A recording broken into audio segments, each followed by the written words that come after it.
Here's a background for the poem.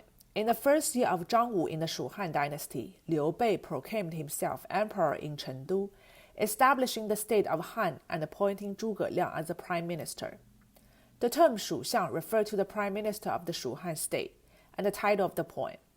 The prime minister of Shu specifically honors Zhuge Liang. Du Fu, the poet, had the political ideas of guiding the ruler to become as wise as Yao and Shun. His career was fraught with setbacks, leaving his ambitions unrealized. When Du Fu composed this poem, the Anlushan rebellion had yet to be put down. Witnessing the nation's dire circumstances and the widespread suffering of the people, while being unable to find a way to serve his country and fulfill his aspirations, he developed profound admiration and deep respect for Zhuge Liang, who had established the state and strived to save it during time of crisis. Now let's read the poem. 蜀相，唐，杜甫。丞相祠堂何处寻？锦官城外柏森森。映阶碧草自春色，隔叶黄鹂空好音。三顾频繁天下计，两朝开济老臣心。出师未捷身先死，长使英雄泪满襟。The poet was looking for the temple of the Prime Minister of Shu. The location highlights Zhuge Liang's virtuous character and elevated status. This is what the temple looks today. The beautiful scenery contrasts with Zhuge Liang's unfulfilled ambition, adding a tone of sorrowful beauty.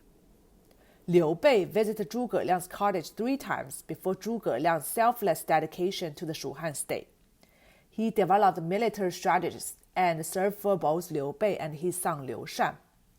Du Fu shared his deep admiration for Zhuge Liang's characters. Yet Zhuge Liang died early at 53 years old before he could assess the empire conquer further. Heroes have wept on their coats sums up Zhuge Liang's fate and mirrors Du Fu's own sentiment of unachieved ambitions. In my view, Du Fu shares some common values with Zhuge Liang. Zhuge Liang devoted his life to assisting Liu Bei and Liu Shan, serving Shu Han with utmost loyalty. Du Fu, though a poet, shared a similar aspiration, dreaming of guiding his country back to prosperity and peace. Zhuge Liang's northern expeditions failed to restore the Han dynasty, leaving his life's work incomplete.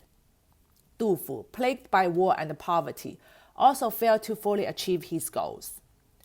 Zhuge Liang cared deeply about Shu's survival and willingly sacrificed himself for it.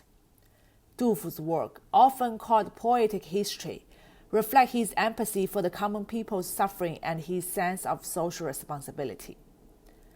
But there are also differences between the two. Zhuge Liang was a statesman and a military strategist, directly shaping Shu Han's fate as a historical actor and influencer. Du Fu was a poet who observed and documented history, shaping culture and thought through his literary contribution. Zhuge Liang expressed his loyalty through actions, devoting himself to his nation and its people. Du Fu conveyed his idea through words, adopting a unique style of expressing aspiration through poetry. Du Fu commemorates Zhuge Liang through this poem, praising his contribution and loyalty to the Shu Han regime, while expressing his own frustration with being unable to fulfill his ambitions to serve his country. Though Zhuge Liang and Du Fu operated in the different domains, their dedication to their nations deeply resonate, making Zhuge Liang an ideal figure for Du Fu to commemorate.